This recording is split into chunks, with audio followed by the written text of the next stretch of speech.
Muy buenas tardes, bienvenidos nuevamente aquí a Soy Casta en vivo por Bravo TV.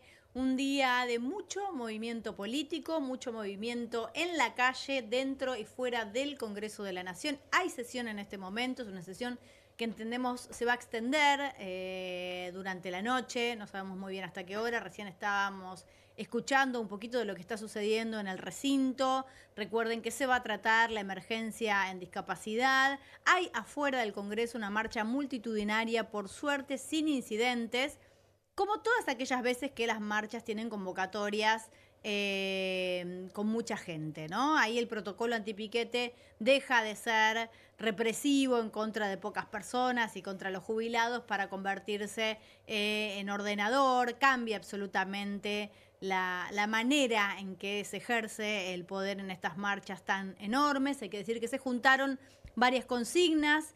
Tenemos por un lado los jubilados de todos los miércoles, sumado a las universidades, los trabajadores del Garrahan, las personas del colectivo con discapacidad y el aniversario del Ni Una Menos, que fue ayer, pero que decidió plegarse a la marcha en el día de hoy. Le voy a dar la bienvenida a mis compañeras, así ampliamos un poco este panorama político del día de hoy. Verónica González, ¿cómo estás, Vero? Hola, ¿cómo estás, Carmen? Sí, una sesión maratónica que comenzó con un debate en relación a la comisión para tratar la criptoestafa, que hizo demorar mucho el comienzo de la sesión y que todavía siguen hablando sobre los proyectos relacionados con las jubilaciones, con el aumento a los jubilados.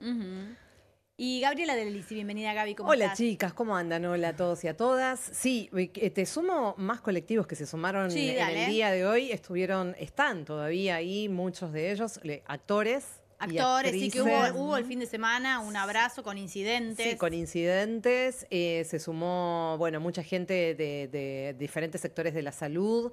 Por ejemplo, el Laura Bonaparte, los trabajadores y trabajadoras del Laura Bonaparte, también del Hospital Posadas. Hay que decir que lo mismo que está pasando en el Garrahan me está pasando en el Sí, resto de los lógicamente. hospitales que dependen de Nación. O sea, lo que están cobrando los residentes, que es un poco la lucha que vienen sosteniendo desde hace un montón de tiempo, que después vamos a hablar un poco más en extenso qué es lo que pasó hoy, porque tuvieron una reunión, un papelón, chicos, un papelón todo lo que está pasando. Pero bueno, lo que quiero decir es que bajo esta consigna de unir las luchas, esa es la tarea, Sí. empezó a armarse algo muy interesante que también está bueno empezar a analizar cómo desde abajo se va empezando a armar algo, mientras por ahí vemos que todavía la dirigencia, la oposición, no tiene forma de poder encaminar, digamos, todos estos descontentos hacia ellos mismos. Y lo mismo está pasando con la dirigencia, con parte de la dirigencia sindical. Digo que empecemos a ver esto que está pasando, estos movimientos subterráneos, por debajo de todos estos colectivos que se empiezan a unir para hacer cada uno sus reclamos, pero en definitiva diciendo, la lucha tiene que ser una sola, tenemos que unirnos, tenemos que unificar finalmente lo que significa pedir a este gobierno lo que corresponde a cada Sí, uno de entiendo ellos. que es un reclamo, que hay una... Hoy se discutió muchísimo de por qué, por ejemplo, Ni Una Menos se unía, si se desvirtuaba o no el reclamo respecto de la seguridad de las mujeres, uniéndolo a un reclamo que en principio de lejos pareciera salarial. Y yo sí creo que hay una unidad en todos estos reclamos que nosotros escuchamos, que tiene que ver con la presencia del Estado, básicamente en general, un Estado que cubra necesidades básicas mínimas a las cuales los argentinos aspiramos. Digo, esto puede ser diferente en otros países. En nuestro país nosotros aspiramos a que la salud pública funcione bien y para eso necesitamos salarios dignos. Y aspiramos a que el Estado nos proteja y tenga políticas de alguna manera que protejan a aquellos sectores vulnerables, como por ejemplo las mujeres o los niños víctimas de femicidios.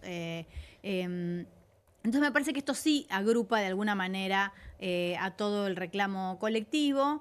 Como vos decís, hay, si querés, una falta de representación política todavía de todos estos reclamos. Ayer hablamos mucho aquí en el programa de la interna en la provincia de Buenos Aires, de qué pasa, por qué siguen colándose en el medio de los discursos de Cristina y las presencias y los proyectos de Kicillof, ese tufillo a que todavía no están de acuerdo, todavía se siguen reclamando cosas, siguen pensando en que la fecha de la elección, algo que a la gente le queda lejísimos, en un momento donde los reclamos y las urgencias son otros. Yo claramente. coincido, Carmen, con lo que vos decís, porque tiene que ver con poder ejercer derechos. Es un reclamo salarial, pero también es un reclamo por una mejor salud pública, es un reclamo por una atención a las mujeres víctimas de violencia. Y vos, Gaby, mencionabas el tema del Hospital Posadas. Hay 600 residentes en el Hospital Posadas y hoy dijeron que si no se convocaba a una mesa de diálogo prontamente, para el 10 de julio falta, pero bueno, los tiempos a veces se demoran un poco, para el 10 de julio harían un paro sin guardia, que normalmente esto no pasa en el personal de la salud. Normalmente garantizan los servicios, evidentemente ya hace mucho que están intentando hablar con las autoridades, es un hospital nacional muy grande y realmente la situación que ocurre en el Garrahan no ocurre solamente en el Garrahan, sino que desnuda una situación que permea en toda la salud pública, ¿no? Sí, de todas formas, cuando dicen sin guardia, los médicos residentes no van a estar abocados a la guardia. Exactamente. Eso no significa que no vaya a haber guardias. Lo mismo está pasando en el Garrahan, lo que intentan comunicar siempre los médicos residentes y las trabajadoras y los trabajadores del Garrahan es, hay guardias, pero en casos realmente de urgencias, y siempre el exhorto es a las familias a que si ven que pueden evacuar alguna consulta médica de urgencia en un hospital o en una clínica, digamos, de menos complejidad, háganlo, porque obviamente las guardias van a estar saturadas, pero van a estar atendidas por médicos no residentes. Lo mismo imagino que debe ser en el Posadas. A propósito de eso, ya que nos metimos en el tema y ahora avanzaremos seguramente con cada una de los reclamos de todos los colectivos que están hoy ahí, entre ellos el Ni Una Menos. Pero luego hubo una reunión esta tarde mientras estaba ocurriendo esta gran marcha ahí en la Plaza de los Dos Congresos, entre varios sindicatos, entre ellos ATE, con el gobierno nacional, es decir, en realidad con representación bastante escasa, digamos, con funcionarios de tercera y cuarta categoría, ¿no? Con los residentes y con los médicos y trabajadoras y trabajadores del Garrahan no tuvieron ninguna respuesta. Ellos cuentan que simplemente esas personas que estuvieron en la reunión les dijeron: póngannos en autos a ver qué es lo que está pasando. Cuéntenme. Cuéntenos Recién qué se es van lo que está a noticiar pasando. de la situación. Y que conste que eso viene después del comunicado donde les amenazaban con tomar medidas, ¿no? Descuentos. Exactamente. Sí, y acusándolos de que no querían el control Exacto. biométrico, de que había mucho ñoqui, ¿no? Sí. Una acusación que se revolea para cualquier entidad del Estado. Sí, y lo que te quería Sí. confirmar era que Rodolfo Aguiar hace un ratito nada más firmó un comunicado y postea un comunicado de ATE, de toda la Asociación de Trabajadores del Estado. Dice: ATE nacionaliza el conflicto del Garrahan y lanza un paro nacional de salud a partir de la medianoche. Así que bueno, obviamente A partir de esta medianoche, ATE lanza un paro. en todos los hospitales nacionales. Ajá. Entonces es paro nacional de la salud a partir de la medianoche. Sigue diciendo el comunicado: está claro que el gobierno de Milei no quiere resolver el conflicto del Garrahan. Si piensan que van a cansarnos, se equivocan. Vamos a profundizar todas las medidas de fuerza. Quieren hacer de la salud un negocio. Nos negamos a que los que tengan plata se curen y los que no tengan plata se mueran. Eso es parte del comunicado. Entonces, la medida de fuerza se nacionaliza a partir de esta medianoche en toda la salud pública. ¿Sabes qué venía pensando varias cosas, ¿no? Para no redundar, para que ustedes que están del otro lado no escuchen 10 veces la misma información, que ya escuchamos todo. Trataba de darle una vuelta y pensar cuál es el objetivo de pisar como se han pisado los salarios en el Estado. Y es otra manera de desmantelar. Hemos hablado acá muchas veces de desfinanciar, es desmantelar, es desmotivar, ¿no? Es desde paca a paca. ¿Para qué va a salir a la universidad? Si ahí puedes hacer otras cosas, puedes ser trader desde tu casa con el celular.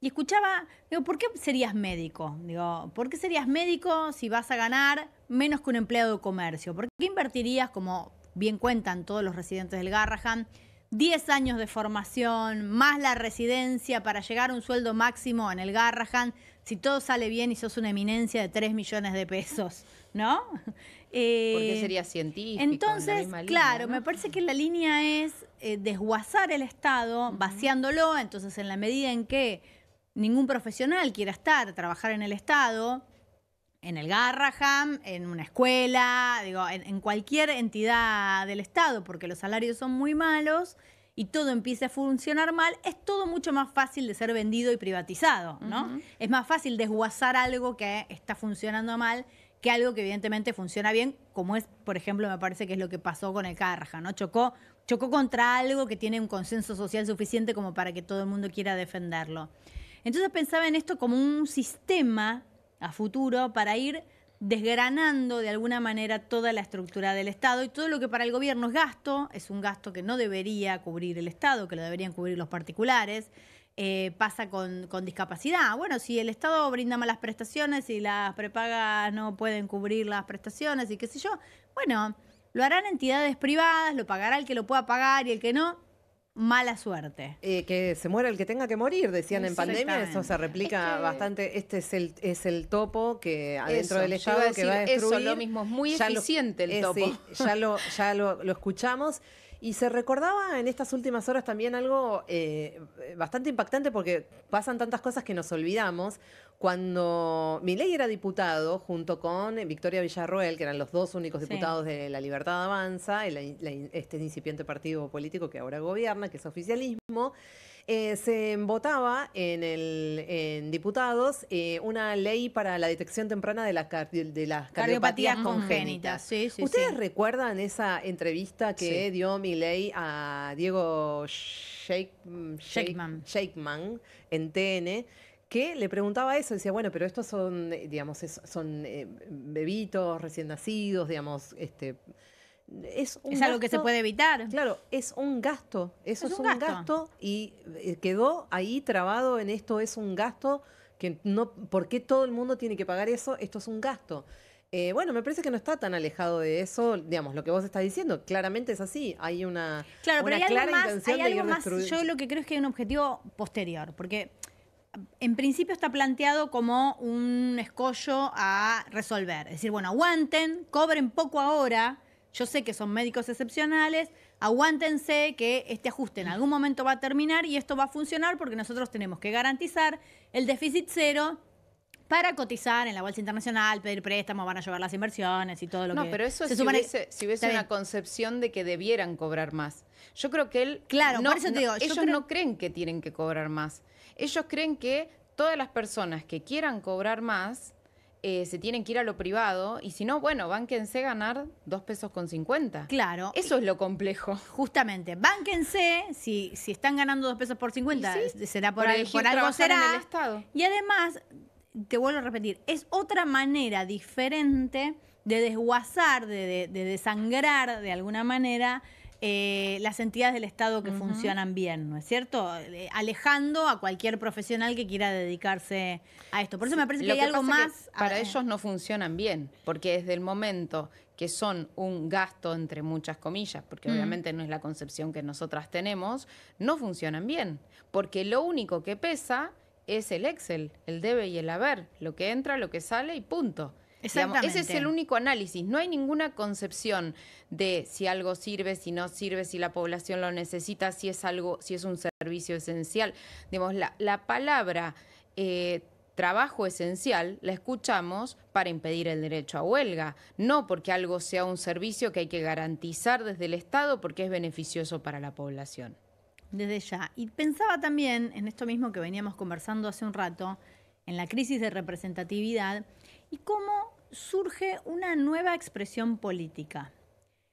Así como surgió el Ni Una Menos, el Ni Una Menos es un movimiento.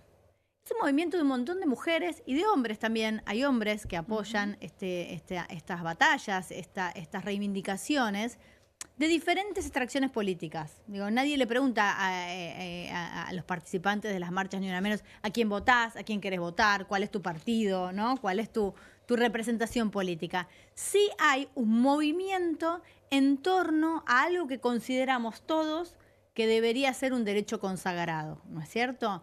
Y esto es una nueva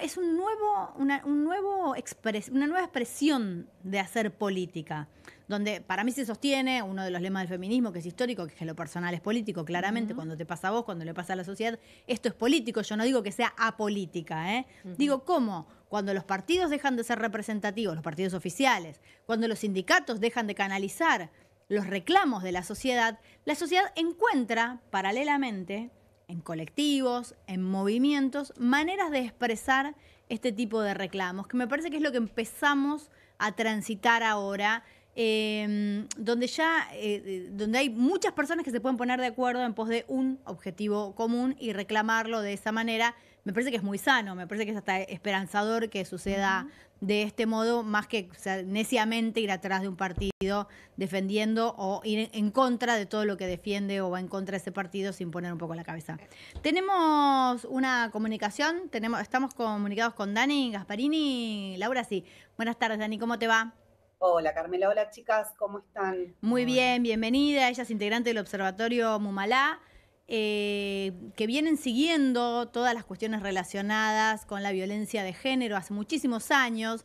Si querés contarlo vos más largo, pero digo, fue muy difícil este camino porque no había estadísticas oficiales, entonces empezó a buscar desde estos nuevos colectivos, de estas nuevas asociaciones, poner en números esta problemática para mostrar que no era una cuestión de la vida privada de las mujeres o de las familias, sino que era una problemática social. ¿No es así, Dani? Sí, y voy a retomar algo que dijiste Dale. recién y me pareció excelente, que es la famosa frase que venimos usando desde los movimientos feministas de Kate Millett, que es lo personal es político, ¿no? Y cuando justo viene con mucho anclaje esa frase acá, porque cuando hablamos de violencia de género, cuando hablamos de este tipo de problemáticas, estamos hablando de problemáticas sociales, no problemáticas individuales, ¿no? Se intenta una y otra vez reducir esto al ámbito privado, a cuestiones individuales. Muchas veces, digo, yo soy psicóloga y muchas veces me encuentro con personas que te dicen, bueno, pero el violento es un enfermo, y no lo es. Digo, quiero expresar que es un hijo sano del patriarcado, como venimos diciendo también, y lo que observamos es que sí, por supuesto que esto tiene un impacto en la salud integral, en la vida de las mujeres, pero empieza por ser una problemática social, que antes del 2015, en nuestro país, antes del primer Ni Una Menos, estaba muy invisibilizada. Claro.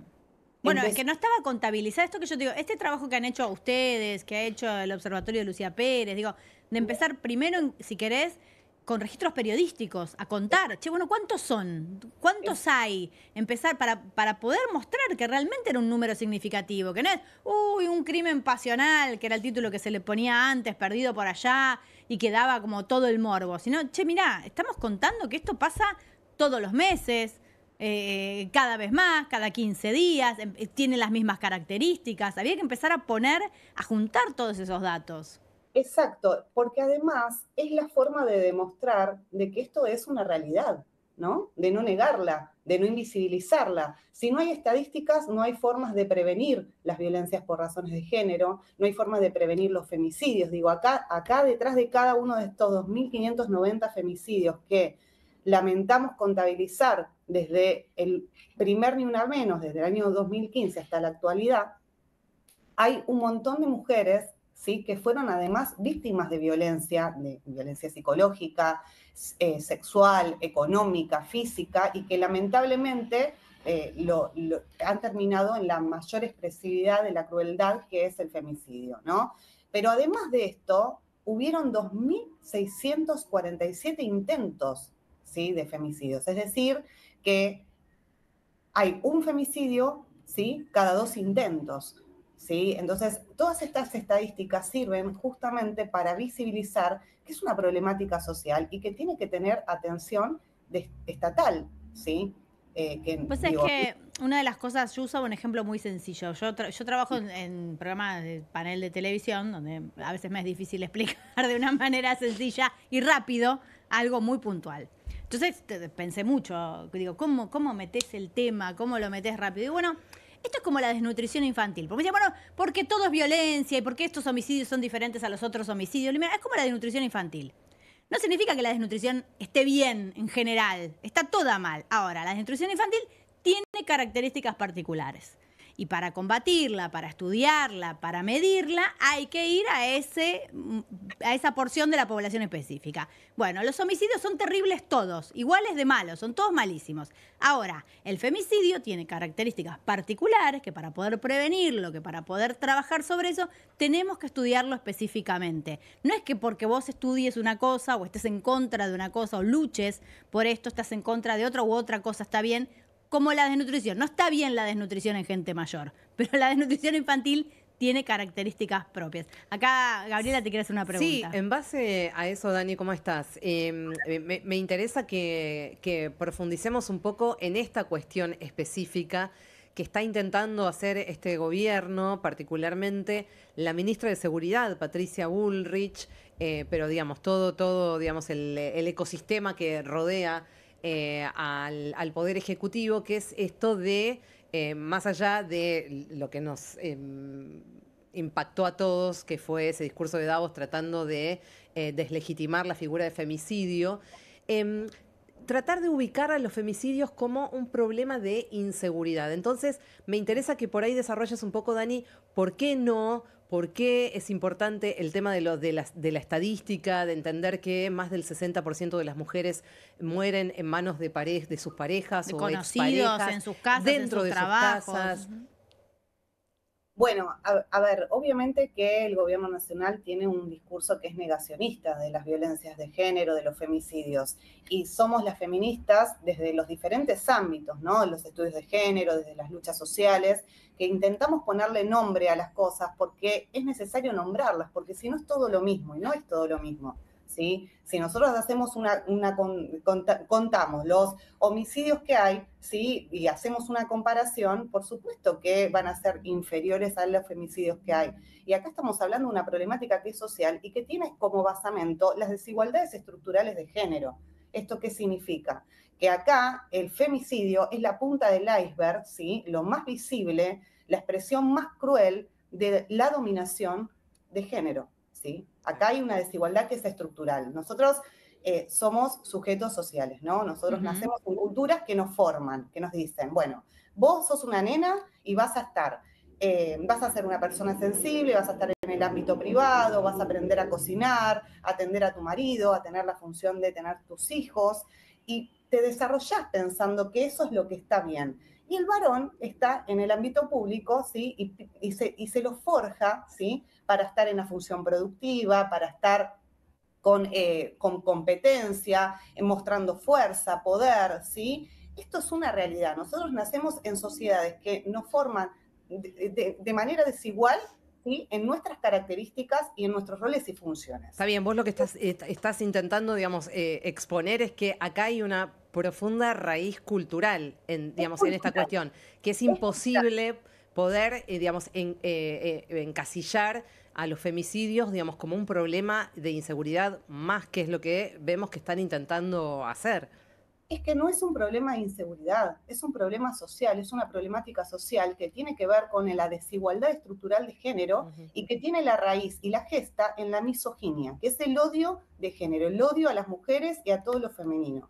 Ese odio no es ni innato, ¿sí? Ni es, y es totalmente evitable, ¿sí? Nadie nace odiando a una mujer, se consolida así. Te pregunto, Dani, porque estamos justamente conmemorando estos 10 años, si ves, yo sí los veo, pero me interesa escucharte a vos, avances desde aquel Ni Una Menos de 2015, del 3 de junio de 2015 hasta ahora, y en todo caso, si en este último tiempo estás viendo algún retroceso.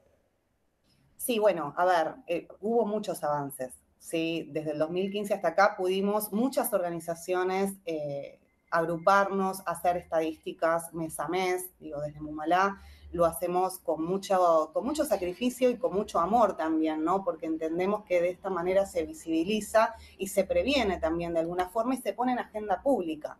Después, por suerte, tuvimos la posibilidad de que hayan estadísticas oficiales en la Corte Suprema de Justicia, ¿sí? Que bueno, creo que los últimos años dan un promedio de entre 250 y 255 femicidios, pero son causas judiciales, ¿no? Y es año a año. Entonces, digo, necesitamos estadísticas que sean mes a mes también para poder visibilizar. Tuvimos avances en materia legislativa, incluso se han profundizado las leyes y se han incorporado nuevas formas de violencia por razones de género, como por ejemplo la violencia digital, que es algo que es de coyuntura y que antes no estaba evaluado, por ejemplo, el ámbito digital como un ámbito de violencia de género más, y realmente hoy por hoy es un ámbito donde principalmente pasa mucha violencia de género, mucho odio de género, y lamentablemente la sufrimos casi todas las mujeres que estamos en el ámbito público. Avanzamos con el aborto legal, seguro y gratuito, la decisión sobre nuestros cuerpos, pudimos dar un montón de otras discusiones, digo, hubo muchísimos avances y por supuesto tuvimos un ministerio de mujeres, géneros y diversidades, ¿no? Digo, más allá, digamos, de lo que faltó, que creo que fue bastante, sobre todo a nivel presupuestario, me parece que tener un ministerio que piense políticas públicas especiales y específicas para los sufrimientos que tenemos como mujeres y disidencias, no es lo mismo que no tenerlo, ¿no? Sacarlo, dejarlo de lado es negar básicamente que todas las mujeres pasamos por situaciones de violencia alguna vez y ponernos en riesgo, que eso creo que es uno de los principales retrocesos que tenemos en esta era de Milei, que es básicamente negar las violencias de género, negar los femicidios y poner en riesgo a las mujeres, las niñas, las ancianas, las adolescentes de todo nuestro país. Dani, te hago dos preguntas. Una es de esta estadística que ustedes hicieron de los femicidios desde el primer Ni Una Menos. ¿Qué datos tienen en relación a niños, niñas y adolescentes que han quedado sin sus madres? Y en este sentido, ¿cómo ves vos la implementación actual de la ley Brisa? Y también consultarte, vos hablabas de la violencia digital. Un poquito pensaba en qué análisis haces vos en relación a cómo está creciendo la violencia digital y cómo esto permea especialmente en mujeres y niñas y adolescentes.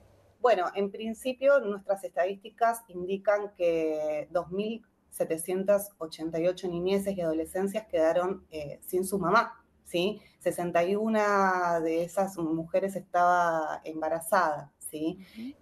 Esto también es grave porque no hay aplicación de la ley Brisa. En el último tiempo, en el último año, no hay registros de que la ley Brisa haya sido aplicada. ¿Querés contar de qué se trata la ley Brisa para el que no tiene idea? Exacto, es un acceso a derechos de niños, niñas y adolescentes que son hijos de víctimas de femicidio, que eso tiene que ver con diferentes políticas económicas y de resguardo, acompañamiento de Estado para esas niñeces que injustamente se quedaron sin su mamá. Esto, a ver, ¿por qué existe, no? ¿Por qué existe la ley Brisa? ¿Por qué existe la ley 26845, que es para prevenir y erradicar las violencias de género? ¿Y por qué se pide que el Estado tenga participación e intervención? Porque el Estado básicamente no pudo evitar esto, que es una problemática social, ¿no? Y que le compete al Estado reparar lo que no pudo evitar. Entonces es muy importante que esas leyes, que esas políticas públicas que están ahí, que se aprobaron y que supuestamente se reglamentaron, funcionen, porque es muy importante, porque las niñeces atraviesan diferentes etapas psicoevolutivas muy especiales, están en una etapa de especial vulnerabilidad, y perder a su mamá en estas condiciones, donde sabemos que la mayoría de los femicidas son los padres de esos niños, y además la mayoría de los femicidios son básicamente en las viviendas de las víctimas, es muy importante que esté este acompañamiento, que bueno, evidentemente en el último tiempo no está. No tiene presupuesto. ¿Sabes qué recordaba, Dani? Ahora sigue, porque le hiciste una pregunta larga, pero Sí, no, yo recuerdo que fue paradojal el caso Arce, que lo deben conocer, no sé si lo recuerdan,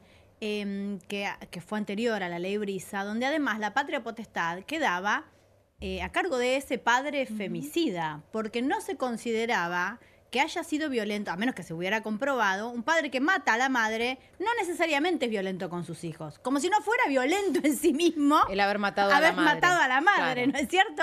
Digo, había un concepto tan disociado arcaico, sí, de una cosa con la otra, bueno, que eso también viene a mostrar la ley Brisa. Bueno, es violencia contra la infancia matar a la madre. Y decir también que la ley Brisa, en el caso de personas con discapacidad, que sean hijos e hijas, se extiende mientras la persona necesite ese apoyo, ¿no? No queda solo cuando es niño, niña y adolescente, ¿no? Totalmente. Y además son víctimas vinculadas, ¿no? Exacto.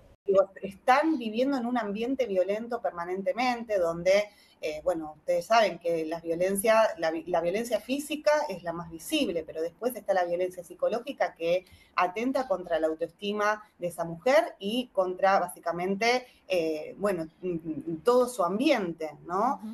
La isla, bueno, realmente es muy nociva la violencia psicológica, el daño que produce a la integridad de la mujer, y esto afecta fuertemente. Y de los hijos, que conviven en ese clima, claramente. Gaby. Dani, perdón. Sí. Perdón. Me faltó, Dani, faltó la pregunta en relación a la violencia digital. Bueno, mira, ahí da para largo para hablar, y cuando quieran me pongo a disposición. Yo vengo trabajando hace mucho tiempo con situaciones de grooming, de trata de personas, de explotación sexual virtual, de adulteración de imágenes de mujeres y niñas con inteligencia artificial. Realmente es muy grave y muy preocupante cómo ha avanzado la violencia digital, desde las expresiones más odiantes en los medios digitales, plataformas virtuales, redes sociales, donde se producen situaciones desde ciberbullying a sextorsión, ciberacoso y otro tipo de situaciones altamente, bueno, dañinas para las mujeres, hasta, bueno, situaciones donde observo casos de grooming, donde hay abuso sexual virtual, situaciones de explotación sexual virtual, trata de personas. Realmente es muy exponencial el riesgo del odio de género y la violencia digital que se está dando en las redes sociales, y realmente hay muy poca información y hay muy poca regulación, ¿no? Por ejemplo, todo lo que es inteligencia artificial no está regulado, no hay una preocupación, o sea, como es mercado puro, o sea, digo, acá se termina mercantilizando todo y hasta las personas, ¿no? Sí, te pregunto ahora, Dani, te voy a meter en un debate. Vamos. Sí, dale. Y por ahí puede ser bastante intenso, porque vos sabés que ayer hablaba con una de las pioneras y organizadoras del Ni Una Menos, y me decía algo que me dejó pensando. Digo, bueno, vamos a trasladar esto porque feminismos hay muchos, organizaciones feministas también hay muchas, entonces te consultó. Ella hablaba acerca de también la idea de empezar a revisar algunas cuestiones que pasaron, digamos, desde aquel momento hasta ahora, digamos, con el avance del feminismo. Hablaba de la cultura de la cancelación. Me interesa pensar si se puede, y no sé si esto se puede hacer a puertas afuera, digo, empezar a rever algunas cuestiones, o te parece que no, digamos, No, que sí. está bien. No, hay que rever un montón de cosas. Primero, ¿a quién le hablamos? Porque a veces las feministas hablamos como si todos fueran feministas o antifeministas, ¿no? Entonces partimos de una base equivocada, ¿no? Todavía falta mucho por discutir, por entender. O sea, cuando ustedes me preguntaban esto, bueno, ¿por qué no es un problema de seguridad y por qué sí es un problema social? Yo hablaba de cosas básicas, que es como crecer en ambientes y en culturas donde nos forman de determinada manera, que nada es sin intención, ¿no? Atrás de eso hay privilegios de unos pocos en detrimento de derechos de la mayoría. Entonces, acá, tenemos que pensar la perspectiva de género y el feminismo y los debates feministas también desde una mirada interseccional. ¿Esto qué significa? Que esto nos atraviesa como sociedad, no importa el sector social al que pertenezcas, si sos profesional o no, si sos laburante o sos desocupada, tengas 10, 7 años, 15, 40 o 80 años, esto nos atraviesa como sociedad y es un debate que nosotras no podemos darlo sin pensar en hablarlo, por ejemplo, con los varones, por ejemplo, ¿no? Sí, sé que muchas feministas y muchos feminismos no piensan por ahí como pienso yo. Yo creo que las masculinidades hegemónicas también hay que discutirlas porque también les han enseñado a los varones a que no pueden llorar, a que no pueden estar sensibles en público, a que si ayudan en la casa o hacen tareas del hogar son pollerudos, o dominados o gobernados. Sí, ya el concepto de ayudar en la casa, ¿no? Cuando son tareas compartidas que son responsabilidad de Está bien, ambos, pero el ¿no? tema es que si a vos te enseñan que todo eso, toda la libertad o independencia que pueda tener una mujer, atenta contra tu virilidad, ¿entendés? No pueden dejar de percibirlo como un ataque. Y no por eso estoy justificando la violencia, ¿eh? Digo, bueno, hay que deconstruir en conjunto. Sí, totalmente. Que se ve afectada su virilidad, o sea, habla de cómo impacta psicológicamente en el varón que una mujer esté empoderada, ¿no? O sea, no debería pasar esto. Claro. Lo que pasa es que siempre estuvieron del lado de los privilegios, entonces perder sus privilegios los incomoda, los desestabiliza, ¿no? Recién hablábamos de las tareas. Pero yo no sé si son solo privilegios, yo te lo discutiría. Es el lugar que se supone que tenés que tener. No son solo privilegios, privilegios en el sentido del poder económico, de la órbita la capacidad de tomar decisiones. La capacidad de tomar decisiones, Sí. pero digo, finalmente cuando vos te construyen para hacer una cosa que no podés ser o que no encontrás dónde ser y que ni siquiera te queda cómodo, pero que es lo que se espera de vos y chocás con eso todo el tiempo, ¿entendés?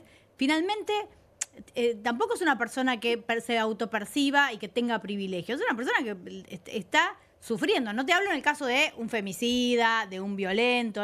Te hablo de cómo se construyen una masculinidad que también es muy incómoda.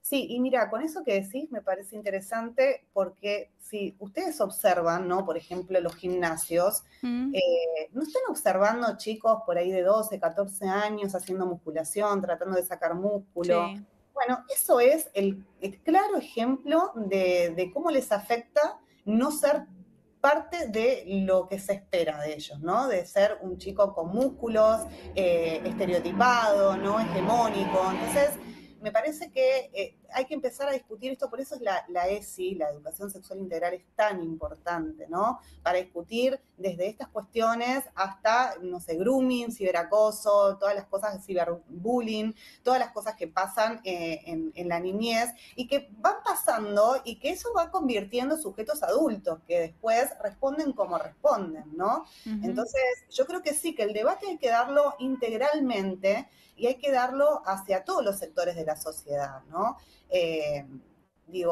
Por eso estuvo bueno hoy que movilizáramos con otros sectores de la sociedad también, porque tampoco nos podemos pensar por fuera de lo que le pasa a una mujer anciana, a una profesional, una trabajadora, una persona que vive en un barrio. Mira, les cuento algo, dos cositas re interesantes. Se me acercaron en la marcha dos mujeres. Una pidiéndome ayuda porque estaba muy abatida con todo lo que estaba pasando en el Garrahan, porque su hijo está en el Garrahan y está esperando una prótesis, ¿no? Entonces ella tenía miedo que todo esto, o sea, la termine perjudicando, el de financiamiento y demás, ¿no? Y perjudicando a su hijo, ¿no? Y otra chica que se acercó a preguntar si lo que le pasaba era violencia, ¿no? Y digo, ¿qué pasa que no pueden acercarse a una institución que las escuche, que las contenga y que las acompañe? O sea, vienen a una movilización a pedir ayuda o pedir escucha, ¿no? Tan básico como que las escuchen. Entonces, ahí es donde vos decís, bueno, hay que salir más a la calle, escuchar un poco más, no quedarse enfrascado en el pensamiento propio, en lo que yo estudié, en lo que yo creo, escuchar, intercambiar. Yo hablo con gente grande, varones adultos, jóvenes, adolescentes, y es sorprendente todo lo que sale, ¿no? Y Desde ya. todo lo que falta, todo lo que falta, pero para eso creo que para dar los mejores debates y para realmente avanzar como sociedades hacia algo mucho más superador, para no perder nuestras conquistas y para avanzar por los derechos que nos faltan, hay que escuchar un poco más y estar un poco más abiertos. Dani, muchísimas gracias.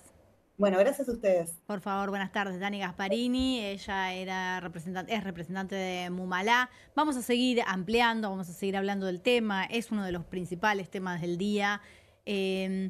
Porque nació Ni Una Menos, porque se sostuvo, porque se mantuvo durante muchísimos años y porque muchos derechos que parecían ya adquiridos empiezan a ser cuestionados hoy cuando son desfinanciados. Hablábamos recién, por ejemplo, de la ley Brisa, de cómo no se cumple algo tan básico como que el Estado esté presente en la vida de aquellos niños que en general tienen a su padre preso y a su madre muerta, ¿no?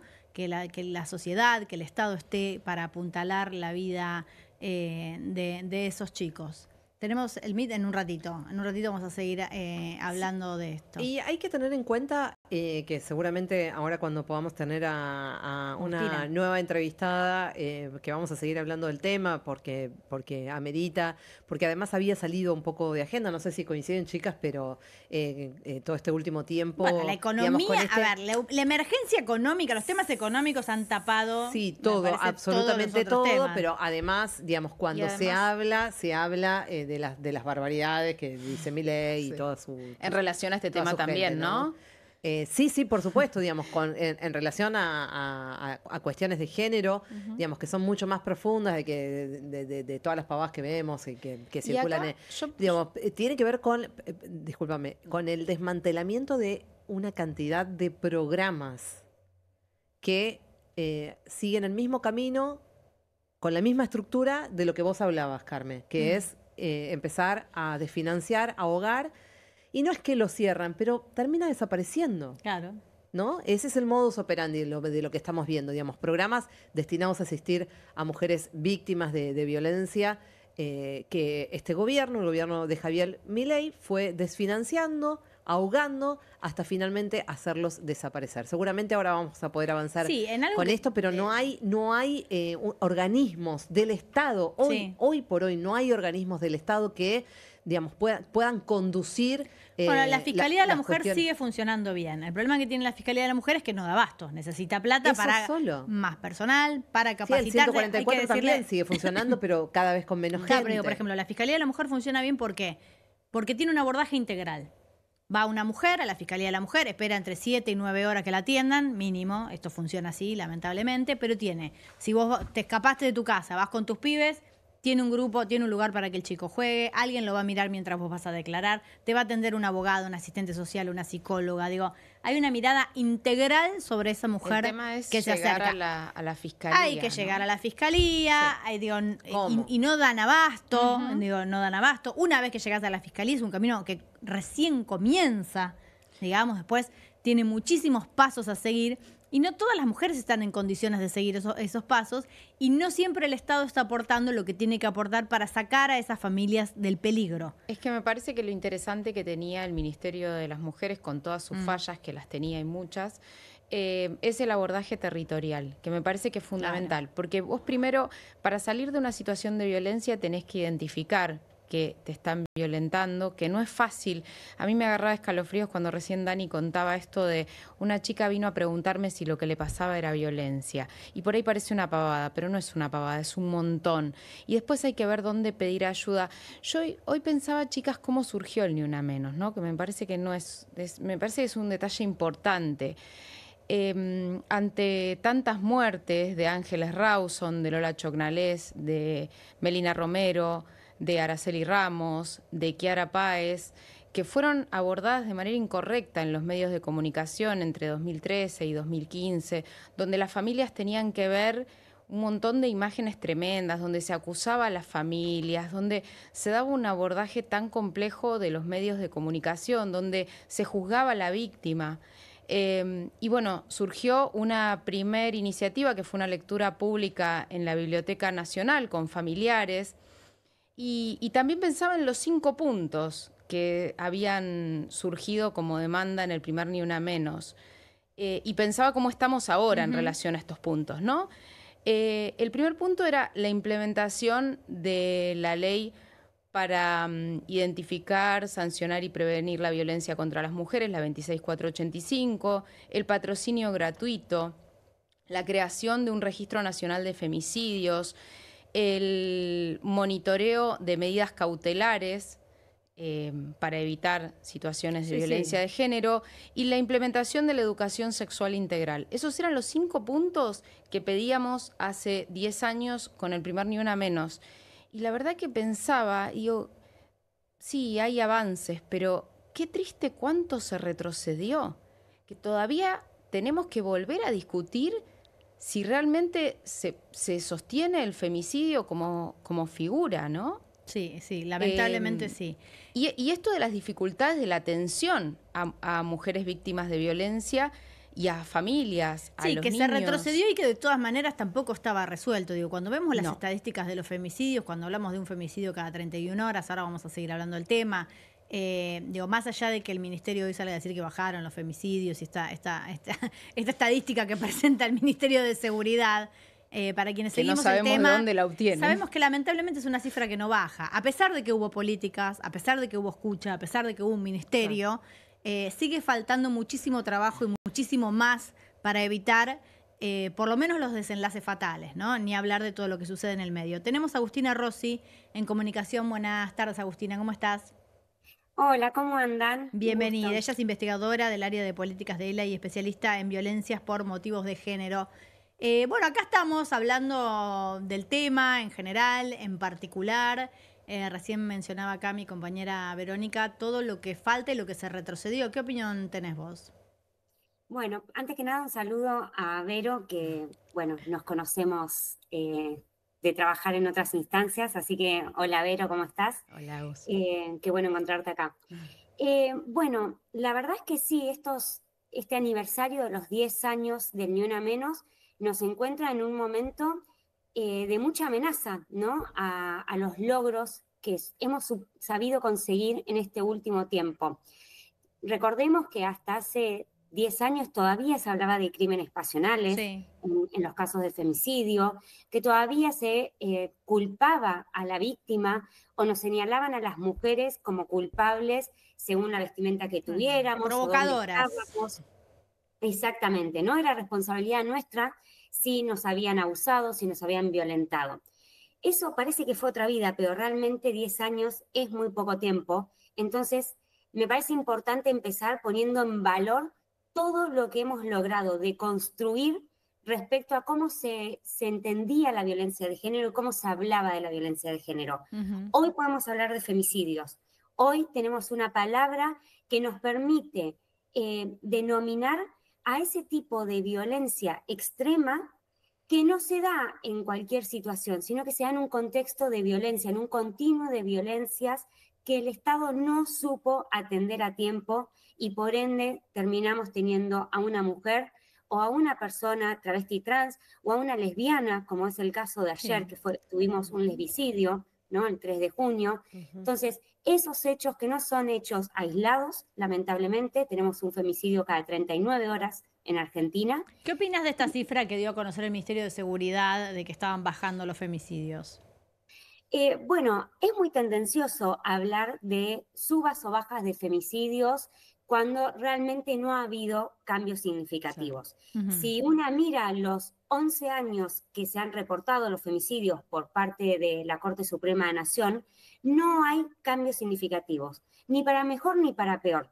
Entonces, realmente lo que está haciendo el gobierno es generar confusión. Por un lado nos dicen que el femicidio no debería existir como figura y amenazan con quitarla. Por otro lado nos hablan de homicidios, que homicidios no es femicidio, es juntar, digamos, es hablar de datos distintos, pero ellos quieren hacerlo pasar como si fuera todo lo mismo, y no lo es. Y luego hay que reconocer que en estos 10 años no han bajado significativamente los femicidios. Antes, en el 2023, hubo 250 femicidios directos. En el 2024 hubo 228. Hubo menos casos, pero es ínfima la diferencia. Sí, claro, no podemos estar contando de a uno, digamos, uno tiene que mirar, tiene que tener un abordaje un poco más exhaustivo de la cuestión y, digamos, y ver, digamos, cómo seguir profundizando. Es algo, como lo decíamos antes, totalmente atravesado por una estructura cultural que va a tardar mucho en ir modificándose, en tanto y en cuanto siga habiendo programas del Estado, con un Estado presente. Y en ese sentido te pregunto, porque sé que se desmantelaron más de 10, 12, 13 programas, ¿no? Digamos, vinculados a la problemática. E incluso te pregunto, Agustina, hubo un informe muy alarmante de la Comisión Interamericana de Derechos Humanos, ¿no? De este último, de lo que pasó en este último 2024 en la Argentina. Sí. Por primera vez en 4 décadas no contamos con un organismo nacional rector de políticas, y todas las políticas que existían, muchas que venían previo al Ministerio de Mujeres, hoy no están funcionando. Como mencionabas antes, hay programas que han sido eliminados oficialmente, que ya han avisado que están cerrados y que no funcionan, y hay otros programas que de hecho no están funcionando. Por ejemplo, el programa Acompañar. Programa Acompañar, que era un apoyo económico para mujeres y diversidades que se encontraban en riesgo alto o altísimo, porque esto también hay que aclararlo porque se genera mucha confusión. No era para cualquier persona, era para aquellas personas que estaban en riesgo su vida por la violencia que sufrían. Ese programa, hoy en los hechos, no funciona. Claro. Nosotras tenemos un estudio donde hablamos con referentes de las distintas provincias para saber cómo estaba llegando el programa, y lo que nos dicen es que no se están dando altas desde el año pasado. Claro, Entonces, y las provincias tampoco digamos, imagino que algunos distritos sí, otros no, pero no sé si tenés información, si, digamos, recogen, digamos, ese programa algunas provincias, digamos, como para suplir la falta, digamos, de una política a nivel nacional. sí, hay muchas provincias que tienen sus programas propios que articulaban con los programas de nación para poder dar una respuesta más integral, ¿no? Y una respuesta más contundente a las situaciones de violencia. Hoy estas provincias sostienen sus programas con mucho esfuerzo, porque también recordemos que a las provincias se está ahogando los recursos que reciben, entonces es muy difícil que puedan mantener estas políticas. Pero hay provincias que efectivamente siguen teniendo programas destinados a atender la violencia.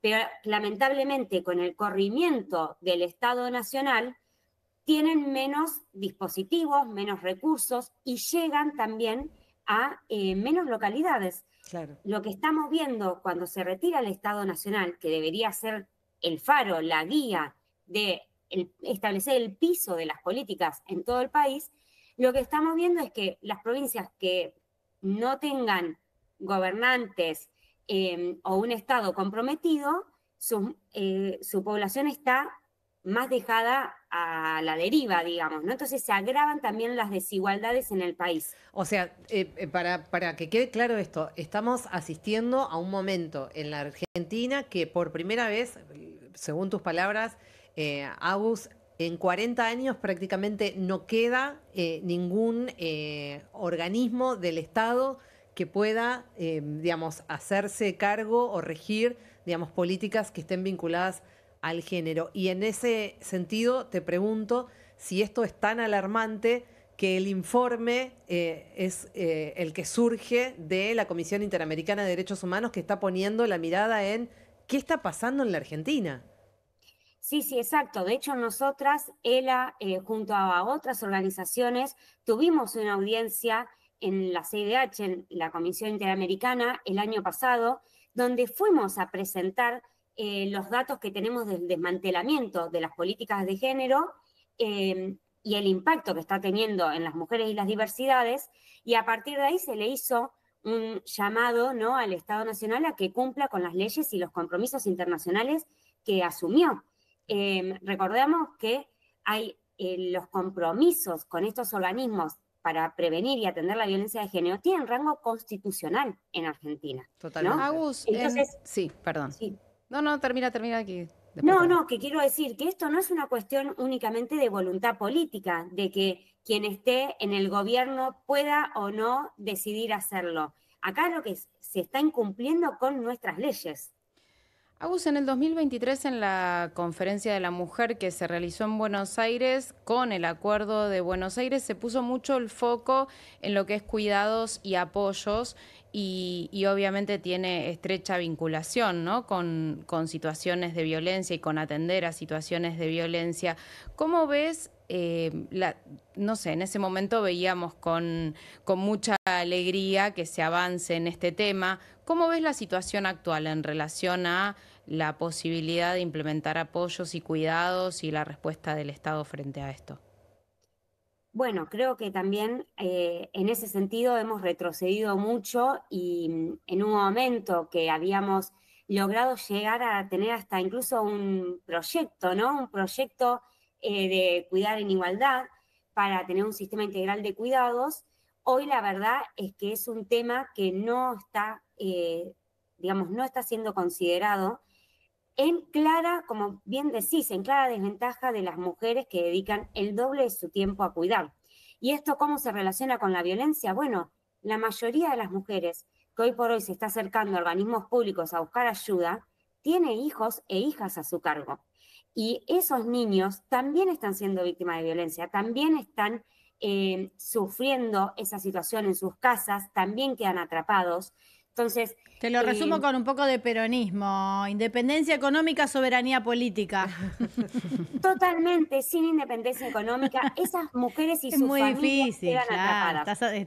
Están atrapadas realmente. Te hago una pregunta, porque ya sabemos todo lo que está mal, te hago una pregunta, ya hemos hablado de todo lo que se intenta y no funciona. Aquellos países que efectivamente lograron bajar este número, que sigue estable en nuestro país, a pesar de que el tema hoy existe y se puede nombrar, y a pesar de que hoy, este año particularmente, esté desfinanciado, ¿qué políticas implementaron? ¿Qué otra cosa novedosa podríamos hacer para que esto funcione? Bueno, deberíamos poder construir una respuesta más integral, ¿no?, a las víctimas de violencia. ¿A qué me refiero con integral? Atender las distintas desigualdades que hacen que estas mujeres y diversidades no puedan salir del hogar violento. Necesitamos políticas de vivienda. Claro. Esto es indispensable. Hay muchos países que le garantizan el acceso a una vivienda a las personas que están en situación de violencia, porque es la única forma de que puedan salir de ese vínculo violento y no quedar en la calle. Eso es clave y es uno de los grandes problemas hoy por hoy en la Argentina. Digo, a cualquiera le cuesta alquilar, ¿no? Imaginémonos una situación de vulnerabilidad por violencia. Políticas de empleabilidad. Las mujeres, como bien decía, sin independencia económica, no hay manera de que se pueda romper el círculo de la violencia si dependemos del agresor para subsistir. Entonces, políticas que garanticen el acceso al empleo, pero que también garanticen que ese empleo sea de calidad. Las mujeres estamos sobrerepresentadas ni hablar en las tasas de desocupación, pero también cuando miramos los índices de la población subocupada, precariedad, la población que trabaja en la informalidad, ¿no? Entonces, necesitamos empleo de calidad. Servicios de salud mental. Las mujeres que sufren violencia y sus hijos no tienen acceso a ningún tipo de contención psicosocial. Es muy difícil romper un vínculo de violencia que te humilló, que te sacó la autoestima, que te sacó la fuerza, la energía, si vos no podés trabajar sobre ese daño psicológico. Y el acceso a la justicia, que en Argentina es una deuda histórica también. La justicia revictimiza muchísimo. Entonces se sigue dando un mensaje de mucha impunidad a los agresores. La mayoría de las mujeres que viven violencia no se acercan a denunciar. Y muchas no es porque no saben que tienen derecho a denunciar. es porque saben que abrir esa puerta muchas veces es un camino largo, muy tedioso, difícil. agobiante. Y que no termina de dar respuesta a la desde ya. situación. Bueno, esas van a ser nuestras banderas, nuestras próximas banderas, espero, Agustina. Sí. Y por reducir las brechas de género. Como decía Vero antes, hay que trabajar para que haya una distribución más equitativa de los cuidados. Eso es fundamental, es una de las bases de las desigualdades. Bueno, ahora que están preocupados por la natalidad, por ahí se ponen un poco las pilas con eso. Sí, qué insistidores que están con ese tema realmente. Pero bueno, es para muchísimo. un programa entero, ese Sí, lo hacemos otro día. Sobre todo porque el contrasentido es tan tremendo. Es fabuloso. De que la preocupación venga ¿Por qué de gente no que no quieren tiene ser hijos, claro. preocupados? Los No. perros no son hijos. No, y mientras están desfinanciando al Garrahan, que se supone También, que curan a los claro. pibes y a las Y pibas. ni te cuento si tenés un hijo con discapacidad. No, bueno. Bueno, Agustina, muchísimas gracias. A ustedes, muchas gracias. Por Saludos. favor, buenas tardes. Agustina Rossi es investigadora del área de políticas de ELA y especialista en violencia por motivos de género. Nos contaba un poquito cuál es la situación. También me parece interesante saber qué tenemos que reclamar, qué tenemos que pedir, por qué estamos luchando hacia el futuro. Ya sabemos todo lo que está mal, ya sabemos cómo estamos ahora en este momento y esta estadística que sigue lamentablemente estable. Con todo lo que hay detrás, porque lo que se ve, lo que se puede contabilizar son las mujeres muertas y atrás de eso hay mucho sufrimiento durante muchísimos años de muchas familias, pero también tener en claro cuál es nuestro objetivo hacia el futuro. Vamos a una tanda y continuamos.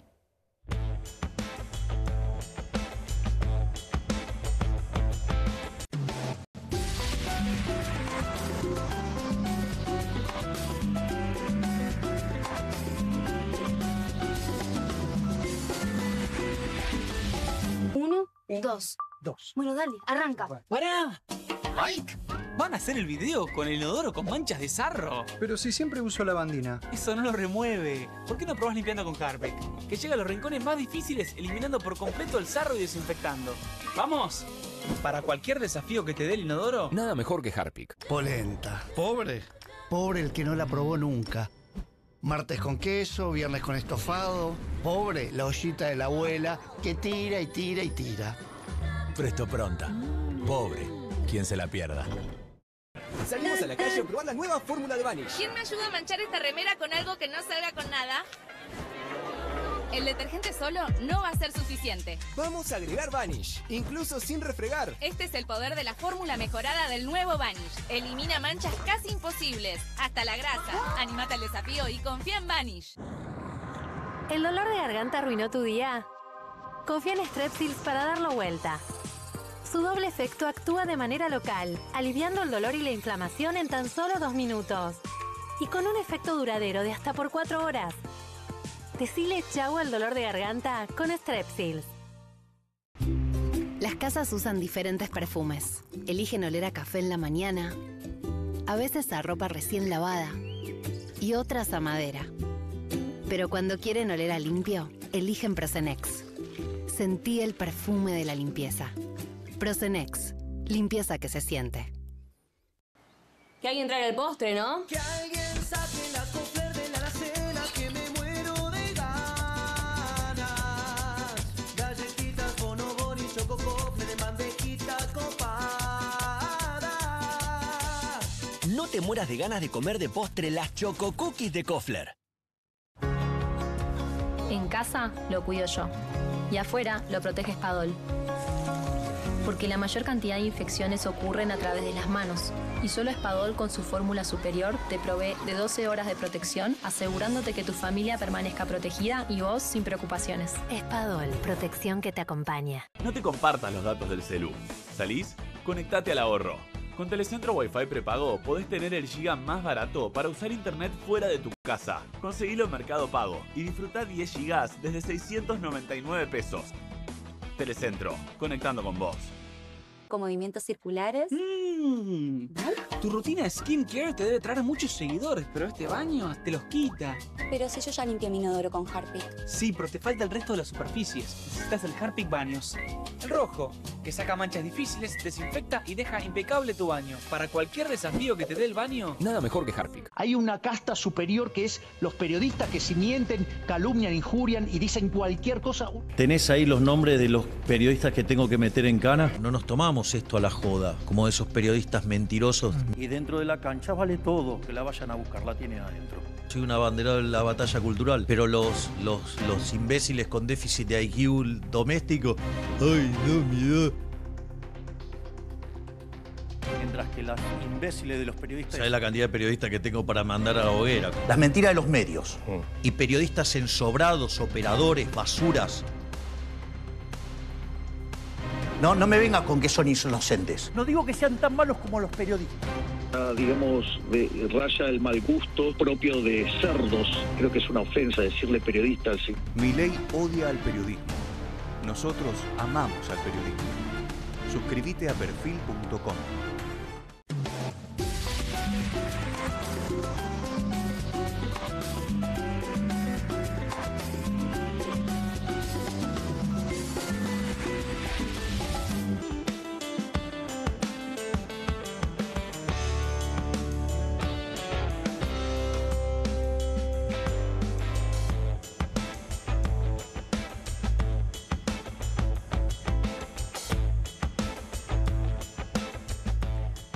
Continuamos aquí en Soy Casta en vivo por Bravo TV en este día de revuelo en las inmediaciones del Congreso. Adentro y afuera del Congreso hubo quórum efectivamente para una sesión que se plantea bastante complicada para el Gobierno Nacional, donde se van a hablar de temas relacionados con el presupuesto, con la emergencia, con este reclamo que hacen los jubilados, con el reclamo que hacen las personas del área de discapacidad, donde vamos a ver, y mañana seguramente vas a poder ver compilados los discursos de todos aquellos que participaron. Va a ser muy larga la sesión, la votación yo creo que va a ser a la madrugada, con lo cual nos enteraremos mañana, a menos que sean muy fanáticos y quieran ver toda la noche, nos enteraremos mañana con la tapa de los diarios cuál fue el resultado de esta mega sesión. Pero lo cierto es que hay muchos reclamos, muchos muy genuinos y muy indiscutibles desde lo humano, desde lo real, no así desde el Excel o desde una perspectiva en la cual solo tiene que cerrar la política de déficit cero. Y quiero volver a esto, quiero volver a varias cuestiones relacionadas con esto.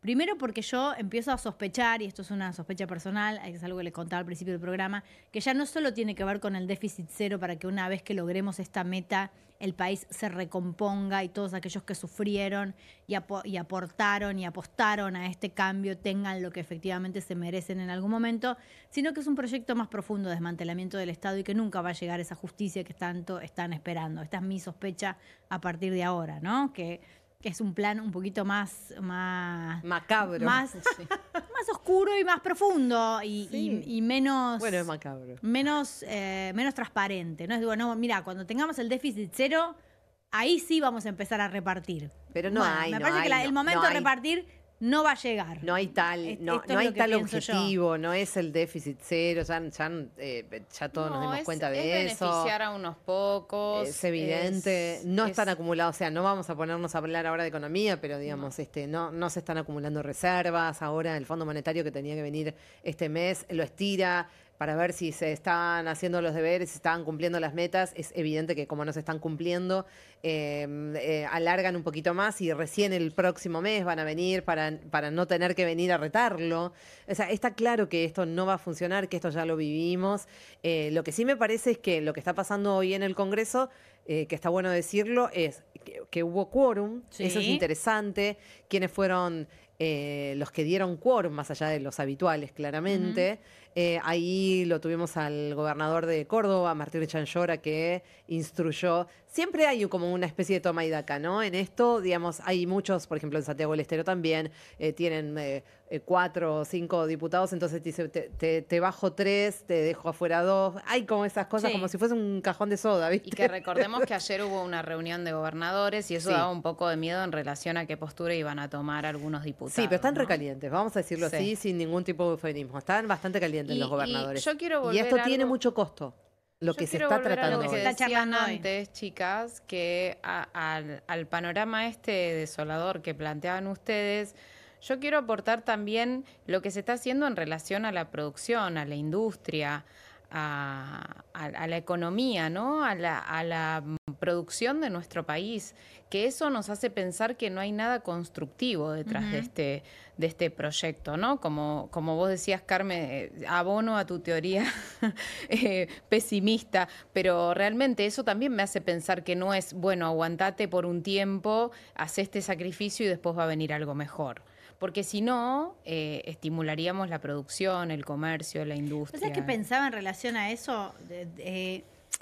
Uno pasa desapercibido en el lenguaje cómo se definen las cosas, ¿no? Por ejemplo, está la economía real, que es una panadería, un kiosco, una fábrica de bicicletas, y la financiera, que es la timba, que es apostar a cuánto van a estar las acciones y generar intereses a través de plata generando más plata, que no tiene una conexión directa, o por lo menos cada vez menos, porque debería tenerla, con la economía real, ¿no? Y cómo esa burbuja, cuando se despega mucho de la realidad, explota, que pasó en un montón de países, digo, no hace falta, no es que yo sea especialista en economía, pero lo sabe cualquiera. Y cómo se está abandonando por parte de este gobierno y de las políticas concretas de este gobierno la economía real, la producción real de cosas, y cómo este objetivo de conseguir productos de mejor calidad al menor precio posible, en teoría puede sonar una idea espectacular y brillante. Yo quiero comprar las mejores cosas al precio más barato posible, sin tener en cuenta que eso destruye la industria nacional. Pero además tampoco está pasando, Carmen. Bueno, además no está pasando. ¿Por qué no está pasando? Porque nos estamos comiendo Sí. el verso de que con las importaciones, no sé qué, van Pero a lo que bajar. es- lo que es- Importamos peras de no sé dónde, manzanas de Sí. no sé dónde, cuando nosotros somos productores acá. Bueno, de lácteos ni hablar, así está en la industria láctea, con la empresa Verónica, por ejemplo, Sí. a punto de quebrar, y otras tantas más. Pero además no están bajando los precios. No, Eso no no están está bajando provocando los que precios, bajen los precios. Pero sí está pasando que la materia prima y los costos de producir son tan altos que la gente no produce. Entonces, no nos bajan los precios, la gente no produce internamente, Sí, y eso bueno, está claro. y eso es caótico. Algunas personas empezaron a comprar afuera. Ahora, con esta cosa de que te traen, estamos hablando de gente muy pudiente, Bueno, ¿no? Que te claro. traen a tu casa la Pero el campera, día a día, es difícil. Bueno, Yo creo que empezamos está- a ver esta fractura clara de la sociedad. Sí, que ya la vimos. Quiero decir algo más, digamos, en relación a cómo están avanzando con la motosierra por todos lados. Que empiezan a verse cosas, digamos, que empieza a ver... a ver, lo voy a decir de esta manera. Estamos viendo... Quedó a ver, lo voy a porque decir lo voy a decir- delicadamente. lo A ver voy cómo decir lo de esta digo. A ver, manera. delicadamente, Gaby. Vos Que podés. hoy estaban también ahí en la marcha, digamos, los trabajadores del INTA.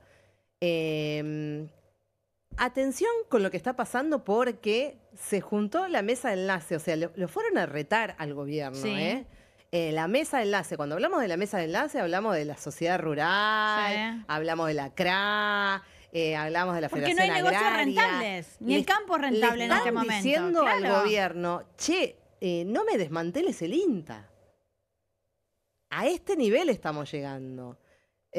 Porque evidentemente para esta gente Bueno, que son el INTA brutos, regula además, semillas, son brutos, regula son- pesticidas, el SENASA No, regula pero- vacunas, no, hace pero a la además exportación, a la ayudan, producción. digamos, el INTA es un organismo que ayuda mucho al campo, digamos, a mejorar, digamos, en su producción, Tecnologías, claro. claro, en las cuestiones tecnológicas. Lo que digo es, están avanzando con la motosierra en lugares que ya a los poderosos, como por ejemplo la gente del campo, la sociedad rural argentina, no les está gustando. Entonces digo, capaz que esto hace que de alguna manera empiecen a frenar un poco, o no, porque viste que Milei no tiene marcha atrás. Bueno, no, sé, tiene marcha te atrás. dije, lo del Garrahan para mí fue un tope. No tiene marcha atrás. Bueno, podemos avanzar con el tema del Garrahan también y ver todas estas Quiero discusiones. volver al tema del Congreso, de esta Sí, sesión que se está está haciendo, bueno. porque quiero decir dos cosas en relación a esto. La primera es que nunca tan al desnudo la manera en la que nuestros representantes tratan nuestros temas de interés y nuestras prioridades. ¿Qué quiero decir con esto? Así como contaba Gaby recién, resulta que se va a tratar un tema que puede ser importante y vital para toda la sociedad, como por ejemplo las jubilaciones o el Garrahan. ¿Qué dicen los diputados? ¿Qué dicen los gobernadores? Bueno, ¿y vos qué me vas a dar? ¿Y para mí qué hay? Bueno, te mando o no te mando a mis diputados.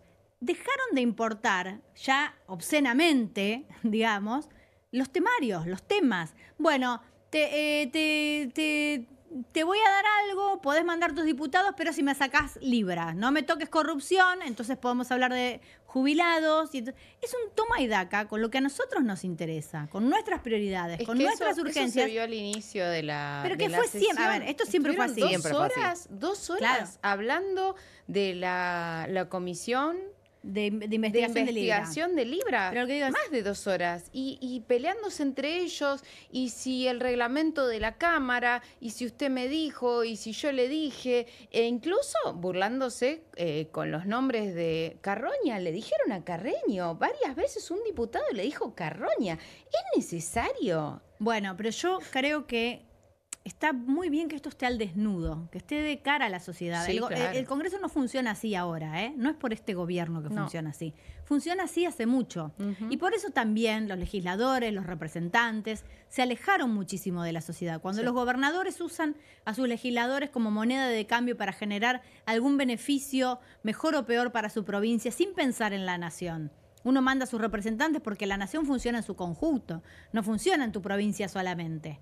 Y cuando vos crees que hay un reclamo justo, no podés ir a negociar ese reclamo justo en función de lo que te van a dar o no te van a dar a vos para tu provincia. Y esto viene siendo así hace mucho, y me parece que venía siendo así de espaldas a la sociedad, y que hoy está de frente y que está planteado. Y tanto es así que voy a traer como ejemplo algo que pasó en el día de ayer, que es la discusión de Julia Santillán, esta diputada libertaria, que tuvo un entredicho en una entrevista en televisión, cuando se equivocó a la hora de discutir con los residentes del Garrahan, hablando de la canasta básica alimentaria. La residente le decía que ella no podía alquilar, que no le alcanza con 800.000 pesos, son 790, no importa, 800.000 pesos. Y la diputada le dice, pero yo acá tengo la canasta básica, son 360.000 pesos. Entonces yo al principio pensé, bueno, hablemos de esto, hablemos de la canasta básica, qué compone la canasta básica, no sé qué. Uno cuando piensa periodísticamente qué va a aportarle a los que están mirando del otro lado. Y después lo pensé mejor y digo, no importa lo que tiene la canasta básica.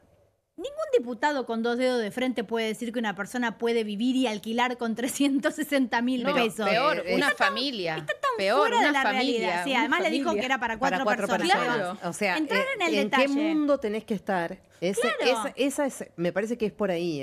¿De qué planeta viniste? ¿En qué mundo a lo Maradona? tenés que estar tan desconectada de la realidad, tan desconectada del día a día de la Argentina, que podés pensar que una familia de 4 personas puede vivir con 360.000 pesos? No hay forma. Tenés toda la razón.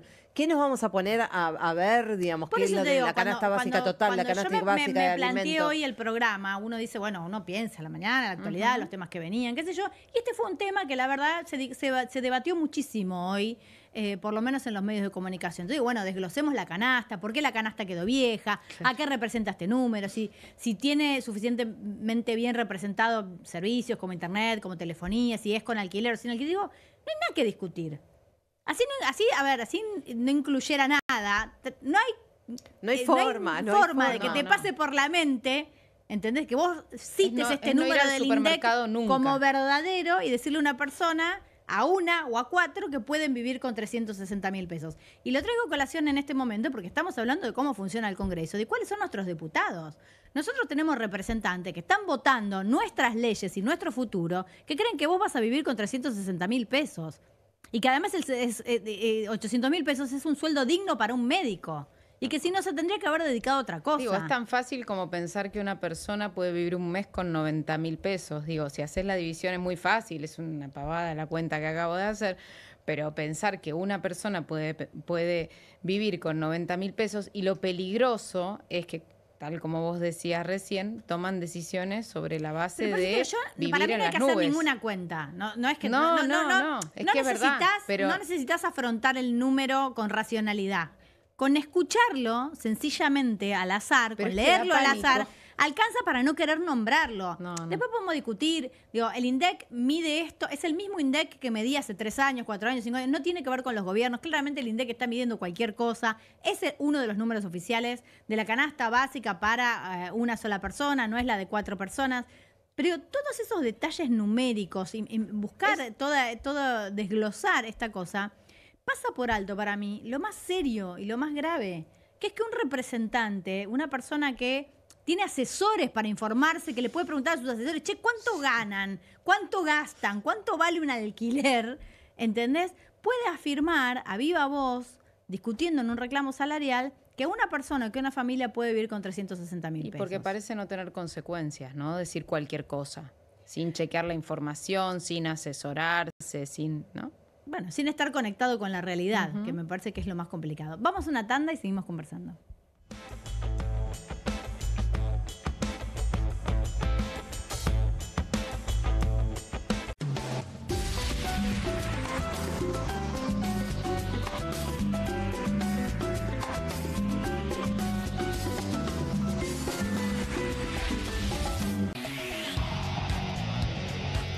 Comunistas, con la conducción de Juan Di Natale.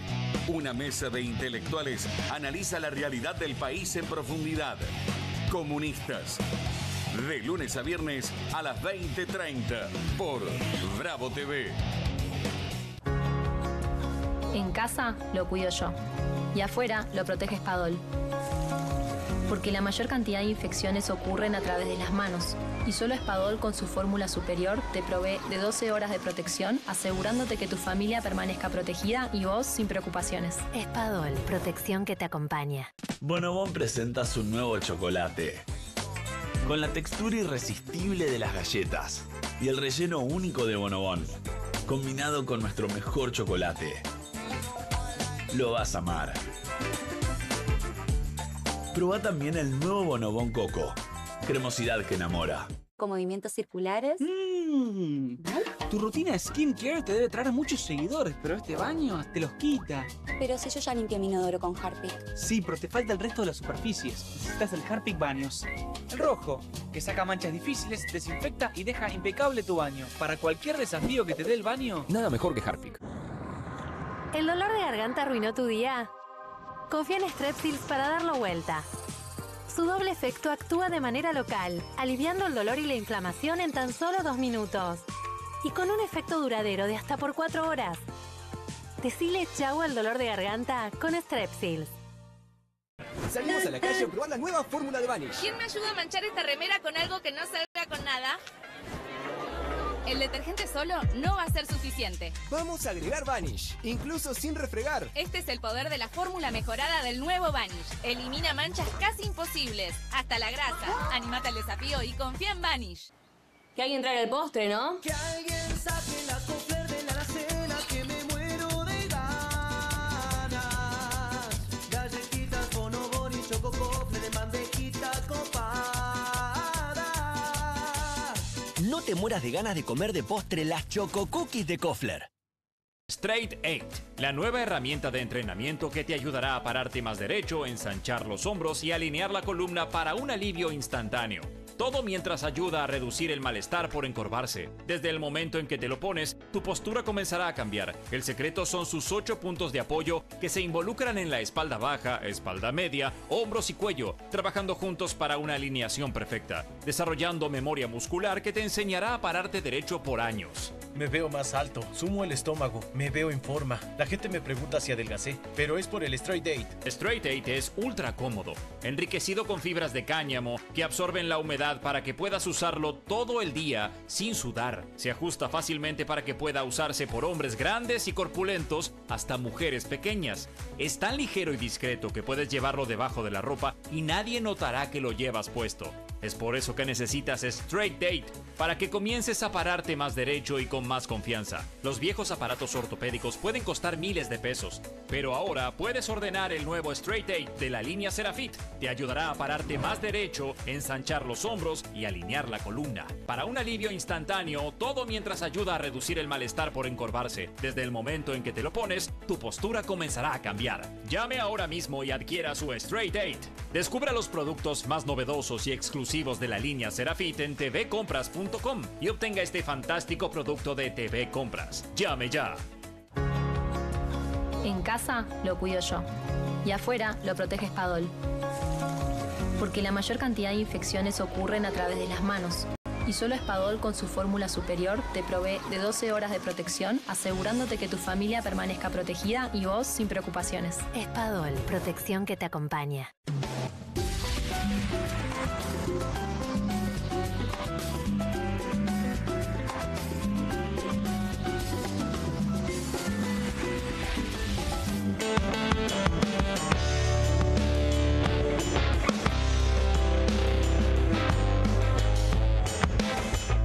Continuamos aquí en vivo en Soy Casta. Hablamos hace un ratito de lo que decía Julia Santillán en un programa de televisión respecto de la canasta básica. Y es una información que le había pasado por X, por la red social, Lilia Lemoine en el momento, y ahí se subieron todos, también se subió el presidente, para entender un poco más qué es lo que piensa este gobierno de los estudiantes de medicina. Tenemos unos dichos de Lilia. Si no te alcanza con lo que estudias, no deberías estudiar eso. No, a ver, yo estudié algo que a mí me permitía tener una salida laboral rápida y donde yo podía ganar dinero para ayudar a mi familia. Yo entiendo que vos tengas sueños y que vos quieras estudiar lo que a vos te gusta. Yo estudié efectos especiales recién a los 28 años, no a los 18. A los 18 tenía que ayudar a mi familia. Y si vos podés no trabajar y estudiar medicina, me parece fantástico, pero si vos, mientras estás estudiando, no te das cuenta que los médicos están mal desde antes, porque esto no es nuevo, digamos, ¿no? Entonces, no es un problema que causó este gobierno y la salud pública necesita mejorar desde cuánto tiempo. Es decir, es público, mientras seas estatal no va a estar muy bien, que digamos. Bueno, dice y se desdice un poco también, ¿no? Porque los médicos estuvieron mal siempre, mientras se no sé qué, pero básicamente, ¿a quién se le ocurre estudiar medicina en este país?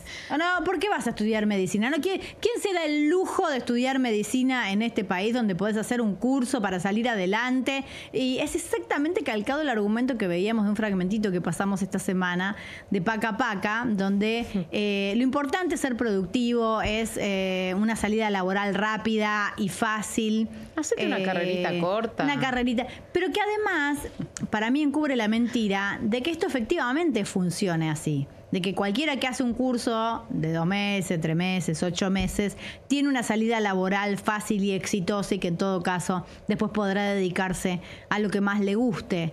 Y además la importancia que tiene para un país tener profesionales de calidad, como por ejemplo los médicos, ¿no es cierto? O sea, que tienen que estudiar muchos años, ¿no?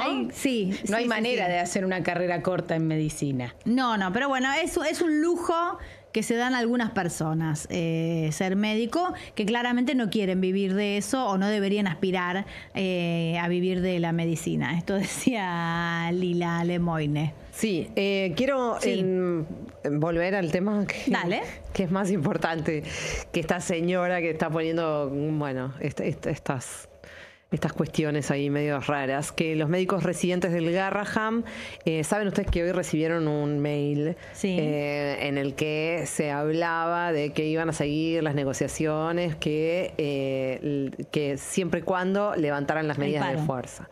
Claro, escuchaba hoy algunos dirigentes, digamos, de organizaciones de ellos, los residentes no están agremiados. Agrupados, sí.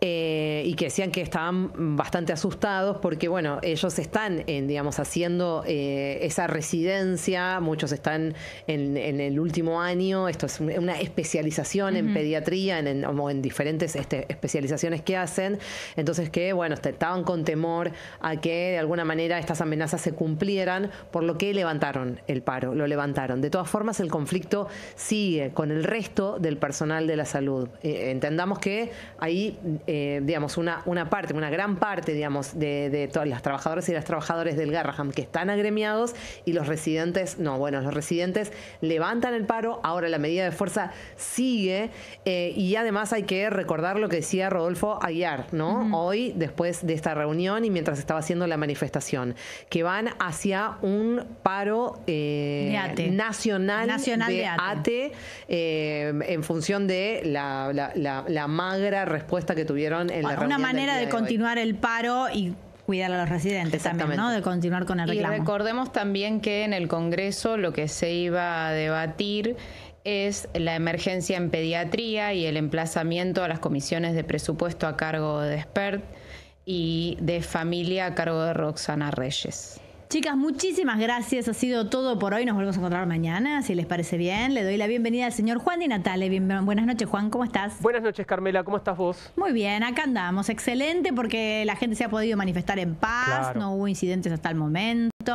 Claro que sí. La verdad que fue una jornada histórica. Vamos a estar, por supuesto, hablando mucho de esto y de lo que sucede también dentro del Congreso de la Nación, ¿no? Porque también se produjeron tal vez algunas situaciones inesperadas, ¿no? Sí, va a ser largo y en esta nueva modalidad de chicana que nada, que roza la falta de respeto, ¿no?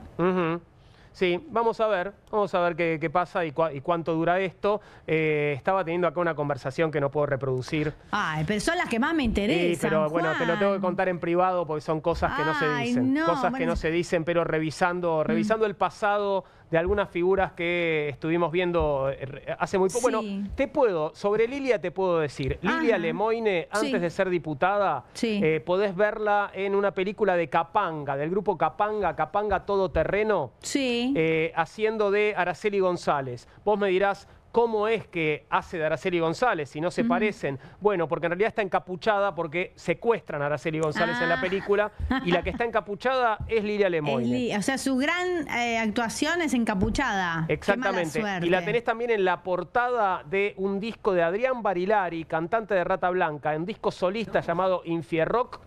Hay una mujer alada en la tapa de ese álbum.